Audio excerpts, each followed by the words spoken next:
Wow.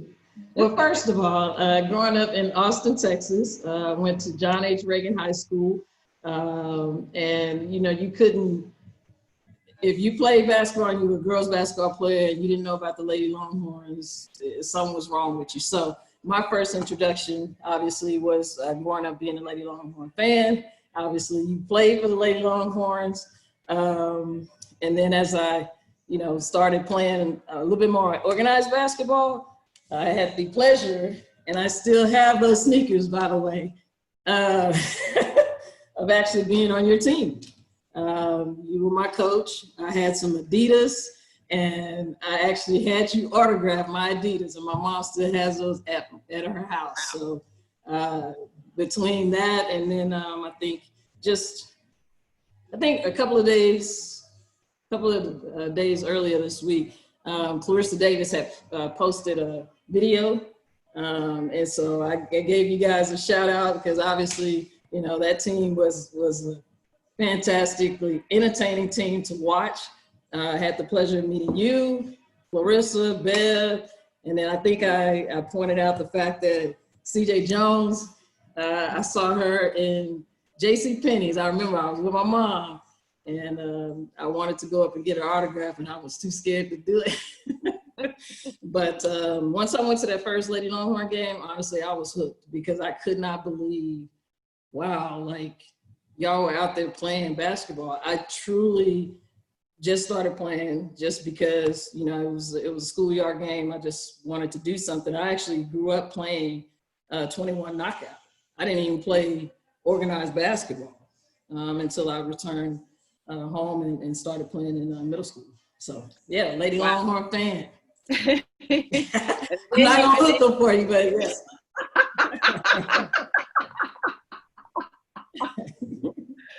Statute limitation on being able to hook them is forever, as long because you went to A&M. So you ended up playing for the Texas A&M Aggies, and what was that experience like at the time that you were there? It was great. I'll be honest with you. I mean, I was recruited by Texas, and Coach Conrad. Her and Jennifer White came over.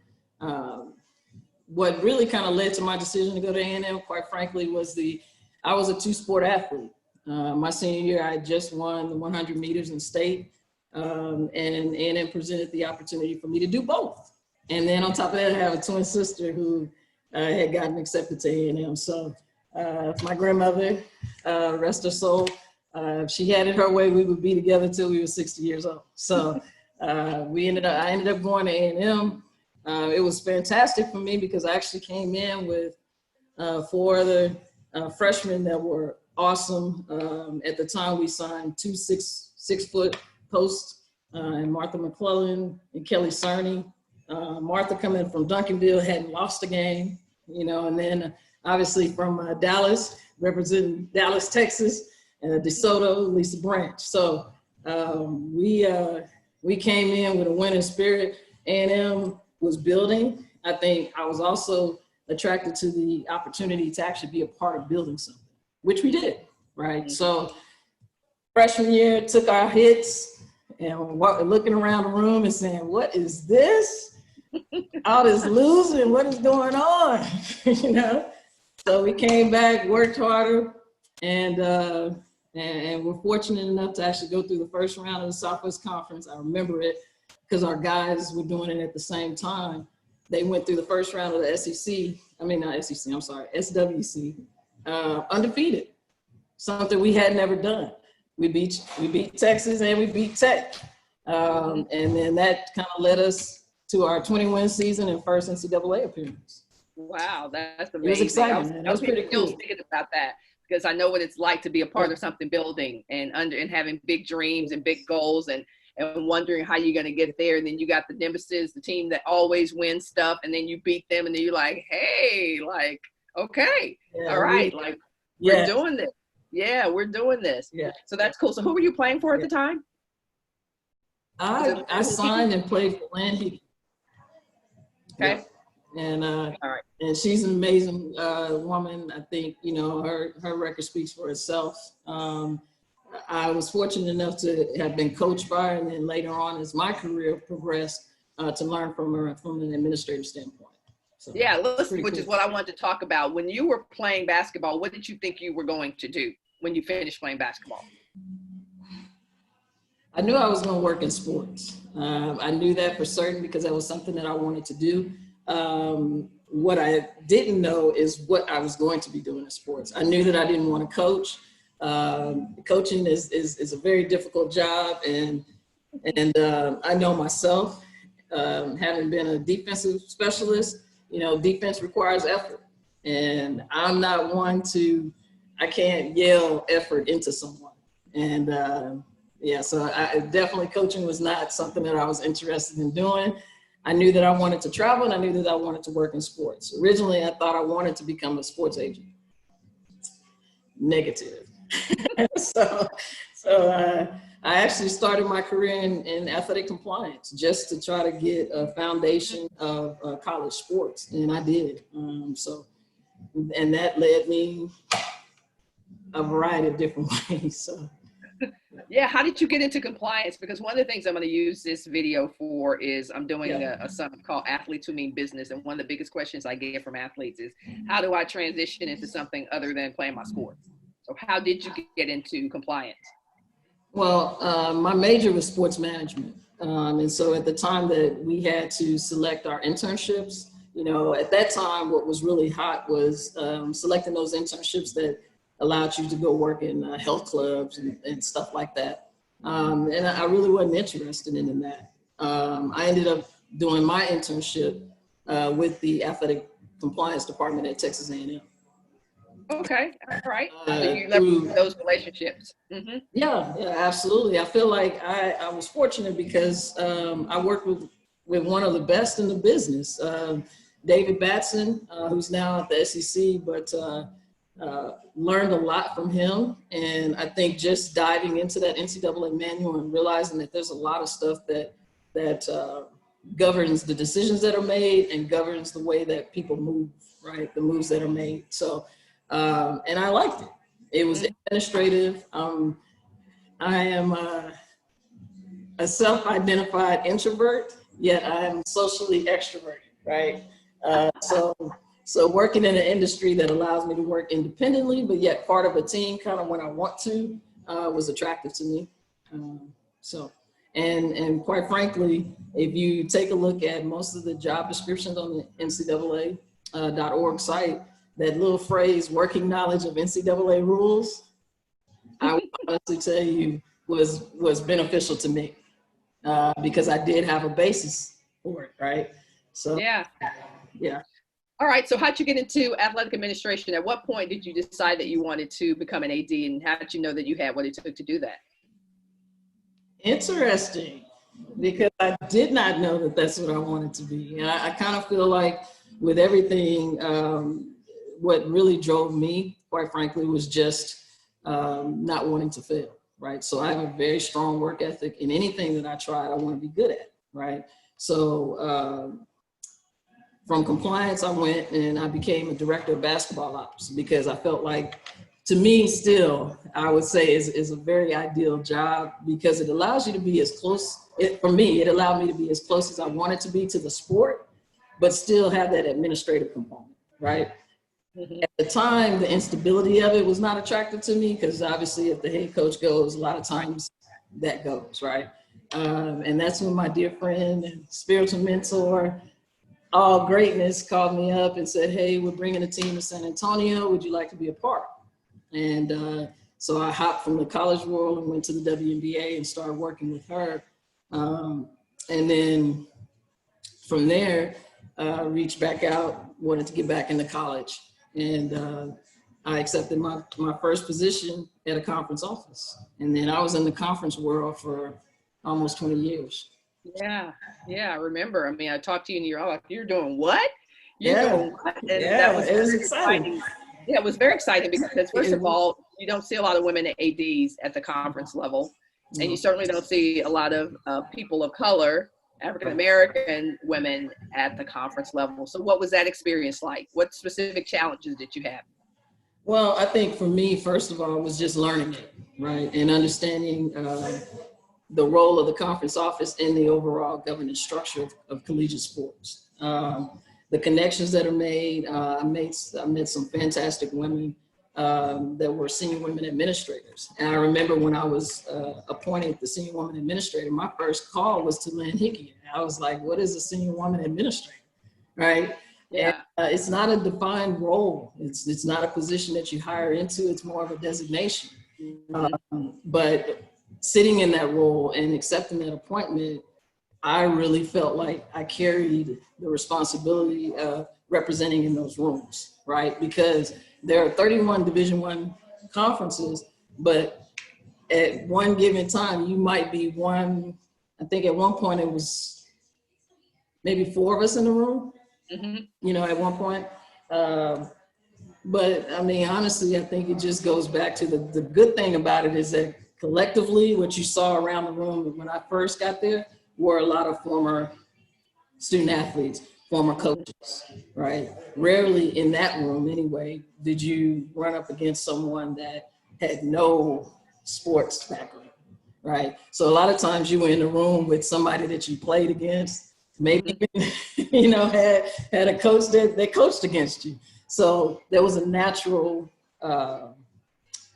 camaraderie that way. And then I think that just the overwhelming support and encouragement that you got because people wanted to see you succeed, right? First and foremost as a female, because they understood it's a very male-dominated industry. And I think the experiences that you have as a student athlete, as a female student athlete, that you really are kind of prepared to be in those rooms, quite frankly, because I mean, I don't know about you, but if I step on the court with a male, I'm going. I'm still going. Like, I don't care if you're 6 foot. I'm still going just as hard, right? So there wasn't that intimidation factor. Yeah. I think I was more in awe sitting in a room, I think the first time, and I think Marsha Sharp was in there. It was like Marsha Sharp, Coach Conrad, like I'm sitting in the room with these people that knew me as a student athlete. It was surreal. It was surreal. So my last question about the work is this. You brought up something that I've been working through and trying to help people transition. And that is when you're a student athlete and then you go into this world where everybody was either a student athlete or a coach or administrator. The challenge with that is that there's no diversity in that room. There's no professional diversity in that room. You know what I mean? It's very little professional diversity. There may be ethnic diversity. There may be gender diversity, but everybody in there is play ball, coach ball. You know what I mean? So for me, that limits who we are, because if you don't have a Silicon Valley or a consumer products person in the room talking about marketing or whatever, everything is kind of coming from the same lens. Did you have that experience? Did you notice that when you were in that situation? I'll be honest with you, not a whole lot, but that's because again, I go back to the work ethic, right? I had some really great mentors that kind of I could talk to pretty frequently that actually prepared me for a lot of that stuff. But I also wasn't somebody that went into a room and act like I knew everything. I was very much a sponge, and I wasn't afraid to ask questions. And then fortunately for me, my best friend was also going through it with me, and Andrea Williams, who became, the first African-American Division I conference commissioner. I haven't been at the Big Sky, but so I kind of felt like we had that going on. So experiences that she may have gone through at the Big Ten, and then, she may have already experienced some of the stuff that I was going through. I always had somebody kind of talk me through those issues. But transitioning, and it's interesting because I do run into a lot of mostly, honestly, it's surprising, but most of the people that come up to me usually are those individuals that are sitting in that director of ops position, right? Yeah. Coming to me and saying, hey, I want to transition over to administration. It actually is kind of seamless. But again, it goes back to the connections. If you're just sitting and you're attached to your staff, it makes it really difficult. If you take advantage of the opportunities that when you're traveling around the country, do you know the SWA or the game ops person at the facility that you've gone to? Introduce yourself, right? A lot of that needs to happen. And even when I'm talking to the younger kids, I'm like, look, when you're on campus, if you think you want to work in the sports industry, all of those jobs are right there on campus. Right. Do you know who your athletic director is? Do you know who produces your games? Do you know the radio guy? What do they do? What are you doing during your off season? Go volunteer and learn, while it's still free, learning. Right. You have a platform to do it and to fail and it not be a big deal, but you can also say that you have experience in producing game notes, meeting television talent, setting up for practice, whatever the case may be, because every one of the areas of the sports industry is represented on your campus. You just have to, make that connection. But if you graduate and you don't know, and you say you want to be in the sports industry, but the jobs that you say that you're interested in, you don't know the person on your campus that does that job now, I mean, you just missed a great opportunity. Yeah, absolutely. Yeah. All right, so the fun stuff, the March Madness moment that is etched in your brain. Give me one of those moments that will forever, no matter how old you are, sitting on the porch with your sister, and she says, tell me about that March Madness moment. What will it be? Man, honestly, I think sitting in front of the TV screen and seeing Texas A&M with a 13 seed, right? In the tournament. What? Yeah. Yes. And then they started talking and we're like, well, wait a minute. I remember thinking, oh my God, okay, maybe they made a mistake, whatever the case may be. But then, they came back to tell us that, hey, not only were we in the tournament, but we were going to host. Whoa. We're supposed to be hosting the first round game, right? So Florida's coming to us. What? Awesome. Let's get the Holler House ready, right? So I remember it scrolling across the TV and then filling in our name in the bracket. It's a pretty big deal. It is. People don't know, like, that was probably before we would have your internal kind of party before they started televising everything and everything had to be broadcast or whatever. Like, it would be just as exciting when you're sitting there in your gym, in your film room, and your name comes up and it's just like, what? And, you just lose your mind. And it's like, well, we knew we were going, but why are we so excited? Because it's special. It is. It is. And that was kind of back then when if you won 20, you were in, right? Yes. And you was like, but I know for us, we had won the 20, but we just like, because we had never experienced it before. But yeah, it's a tremendous feeling. And then all the other stuff comes along with it, walking across campus, people talking to you, it's women's basketball. And unfortunately, until something big like that happens, the crowds aren't there. At least they weren't there. But wow, it was tremendous. And then to get the first win and travel to San Diego State, get that second win. What? Wait a minute.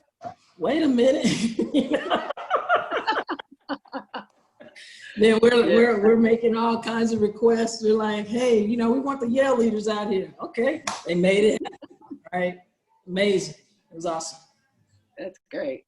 What would you say to a young player, male or female, who is thinking about going to college and just general advice that you would give them to make the experience the best of that experience? Well, I would probably say first and foremost, especially nowadays with all the information that's out there, do your research, right? Coaches come and go. Know your style of play, because you don't want to be stuck somewhere in a system that you're running gun and they half court. It make it very miserable. But I would say do your research. And that goes beyond the athletic part. Is the team good and all that stuff? What does the school have to offer you, and what resources do they provide? And that sounds very humdrum, but those are the things that ends up many kids jump into these transfer portals. Right? Mm-hmm. So I would definitely say that, and then take the time on those visits to really. I think the biggest thing, and I'm gonna say this, I think the biggest thing that a lot of kids when they go on these official visits don't keep in mind is that while they're there to show you the best of them, you're also interviewing them. So don't be afraid to ask the questions. And so it's an interview. Yeah, I got my teammate there too. So hey. All right, last question. What are your thoughts on the transfer portal? And let me ask you this: not even what are your thoughts. How many people on your team would have entered the transfer portal? Wait a minute, say that again. How many people estimate? How many people on your team would have entered the transfer portal back when you played? Oh man. After year one, yeah, probably about four. Probably about four or five of us, because we didn't sign up for this. We really, I mean, from the first day we were dropped off on that campus, I remember all of us, when our parents left, we went to the court. We went to the court and started playing basketball. And you can call it, hey, that's trying to assess, okay, what you, whatever that is, but there was that desire to really do well. Right? So, yeah, I'd say probably about four or five of us. But that transfer portal is tricky, huh? Yeah. So what are your thoughts on the transfer portal? I mean, honestly, I like it from the standpoint of giving the student athlete voice. My pause with that always is going to come back to making sure that student athlete is well informed before they jump out there. That's the only thing. Other than that, I absolutely think that they should have the opportunity to experience it. But I say that loosely because it's not an experience. I think some people will unfortunately be sitting at home if they have not really taken the time to think about the decision that they were making. And that's unfortunate. Yeah. I like it in that, it's just like, it's real world to me. I hear a lot of coaches saying, oh my God, this is ridiculous. I'm like, what's wrong with it? If I'm working in a job that is not a good fit for me, I am not going to sit in that job for 4 years. I'm going to leave. And it's the same thing. These student athletes are exercising their right to be happy for whatever reason. You don't have to agree with it.